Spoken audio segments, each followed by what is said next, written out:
3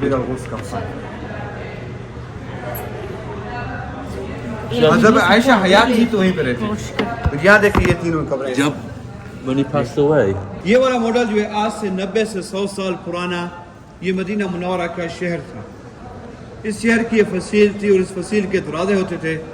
صبح فجر کے بعد اس کے دروازے کھلتے اور عشاء کے فوراً بعد یہ بند کیے جاتے تھے. آج آپ جتنی مسجد نبی دیکھ رہے ہیں یہ پورا کا پورا شہر مسجد نبی کے اندر آ گیا. یہ فوجی قلعہ تھا جس میں اسلحہ بارود وغیرہ رکھتے تھے. یہ مناخہ بازار تھا.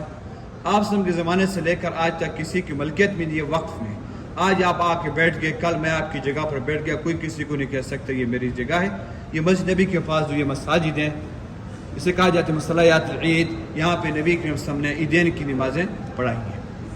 اس وقت جو بقی تھی شہر سے دور تھی اور 2 حصوں میں تھی. آج بالکل مسجد نبی کے قریب اور ایک حصے میں آتی ہے. آج سے 100 سال پہلے ریلوے لائن جو ترکیہ اور شام سے آتی تو یہاں کر ٹھہر جاتی. یہ فوجی چھاونی یہ مصری سفارہ تھا. یہ آج سے 100 سال پہلے اس طرح مدینہ منورہ کا شہر تھا. نبی اکرم صلی اللہ علیہ وسلم اتنے پانی کی مقدار سے وضو کرتے تھے اور اتنے پانی کی مقدار سے اتنے سائز سے آپ غسل فرماتے تھے.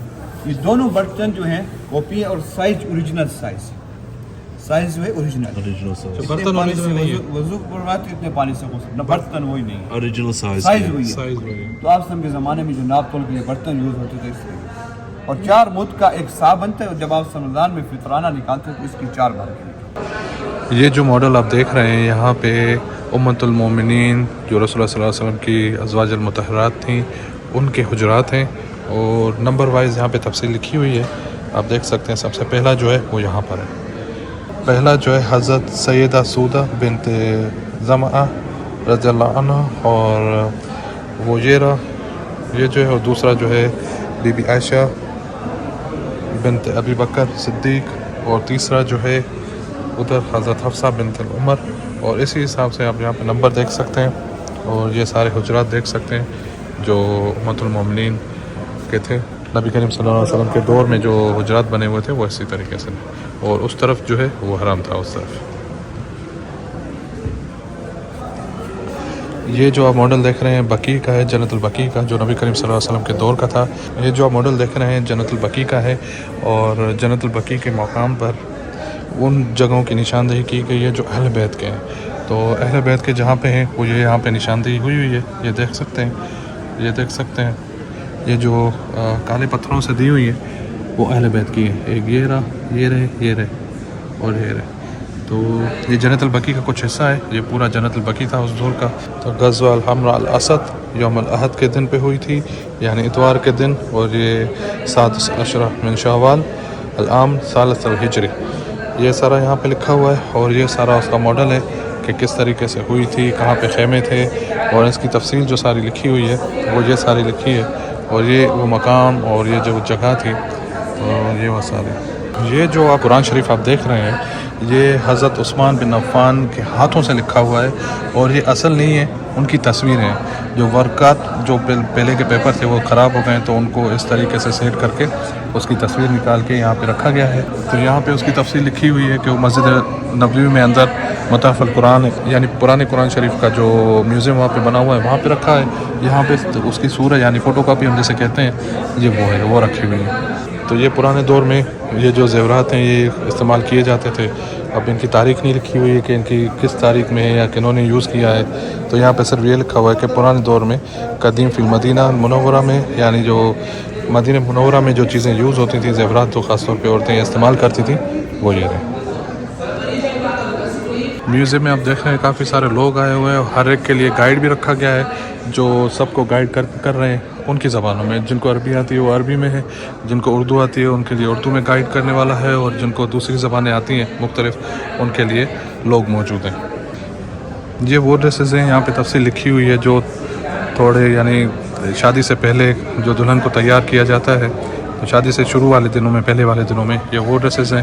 اور اس طرف جو رکھی ہیں کچھ شادی کے ڈریسز ہیں جو یہاں پہ دلہنیں پہنتی ہیں. اور آج کے دور میں بھی تقریباً اس طریقے کے یہ جو سفید آپ دیکھ رہے ہیں اس طریقے کے ہوتے ہیں, بس تھوڑی ڈیزائن وغیرہ چینج ہے. باقی یہ جو ہے اس دور کی دلہنوں کو پہناتے تھے اور اس طریقے سے دلہنیں تیار ہوتی تھیں.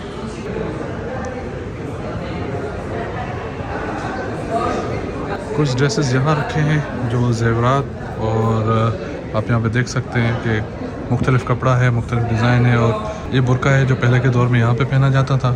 اس کے علاوہ یہ برقع ایک تو آف وائٹ تھا اور یہ کالا برقع ہے جو یہاں پہ پہنا جاتا ہے. دوسرا برقع پہننے کا یعنی پردہ کرنے کا طریقہ یہ آپ کے سامنے ہے. یہ چیز ہمارے ابھی تک چل رہی ہے، عورتیں پہنتی ہیں. یہ دیکھیں، یہ جو ہے یہاں پہ دکھایا گیا ہے کہ جب خندق والی جنگ لگی تھی تو کس طرح سے خیمے لگائے گئے تھے، کس طرح سے خندق کھودی گئی تھی اور کیا طریقہ کار استعمال کیا گیا تھا، یہ آپ کے سامنے ہے. اور یہاں پہ کافی آپ دیکھیں گے کہ کس طریقے سے خندق میں کتنی مشکلاتیں پیدا ہوئی تھی، کتنی گہری خندق کھودی گئی تھی. یہ اس حساب سے تقریباً یہاں پہ ساری سیٹنگ کی ہوئی ہے. یہ جو آپ یہاں پہ دیکھ رہے ہیں سر پہ جو ہم کہتے ہیں کوئی چیز یا مٹی اٹھاتے ہیں، وہ یہاں پہ دکھایا گیا کہ کیسے وہ مٹی اٹھا کے لا رہے ہیں اور کیسے نیچے لے کے جا رہے ہیں. اور یہ خیمے آپ دیکھ رہے ہیں، خندق کا حساب، یہ سارا جو آپ دیکھ رہے ہیں جو خندق والی جنگ کا جو اس وقت واقعہ ہوا تھا اور جس طریقے سے اصحابہ نے اور رسول اللہ صلی اللہ علیہ وسلم نے اس طریقے سے خندق پہ کام کیا تھا، تو یہ سارا وہ دکھایا جا رہا ہے. اس خندق کو کھودنا کافی مشکل تھا اور اصحابہ اور نبی کریم صلی اللہ علیہ وسلم کے پاس اتنے وسائل نہیں تھے کہ یہاں پہ کچھ سہولتیں پیدا کر سکیں، جس کی وجہ سے انہوں نے پیٹ پہ پتھر باندھ کے یہاں پہ سارا کام کیا تھا اور یہ خندق کھودی گئی تھی. خندق کھودنے کے بیچ میں یہ پتھر بھی نکلے تھے جو کافی سخت تھا اور کافی سخت زمین تھی یہاں پہ. اس پتھر کے علاوہ بھی آپ دیکھ سکتے ہیں سارے یہ چھوٹی چھوٹی کنکریاں ان پتھروں کا بھی یعنی منظر پیش کر رہی ہیں کہ اس طریقے سے پتھر کاٹ کے اور اس طریقے سے خندق کھودی گئی تھی.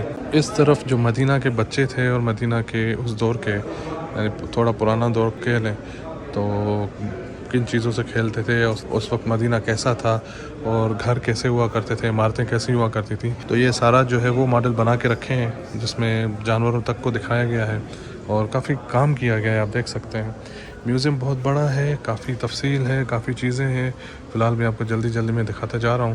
آپ یہ دیکھ لیں تو یہ طریقے سے گھر، اور یہاں پہ جیسے ہر محلے میں یہ ہوش ہوا کرتا تھا، جیسے ہم صحن اپنے گھر میں کہتے ہیں، تو ہر محلے میں یہ ہوش ہوا کرتا تھا، ایسے سان ہوتے تھے اور ایسے لوگ آ کے باہر بیٹھتے تھے. اور یہ گھروں کی جو سیٹنگ ہے ساری وہ رکھی ہوئی ہے اور بنائی گئی ہے. تو جی ویورز، آپ نے روضہ رسول اللہ کے اندرونی مناظر دیکھے اور کس دور میں کس طریقے سے اس کی ترمیم ہوئی، وہ ساری تفصیل آپ کو بتائی. ویڈیو کو لائک، شیئر اور چینل کو سبسکرائب لازمی کریے گا اور اپنا فیڈ بیک لازمی دیجیے گا. یہ ویڈیو تھا یہاں تک. اگلے ویڈیو تک مجھے دیں اجازت، تب تک کے لیے اللہ حافظ.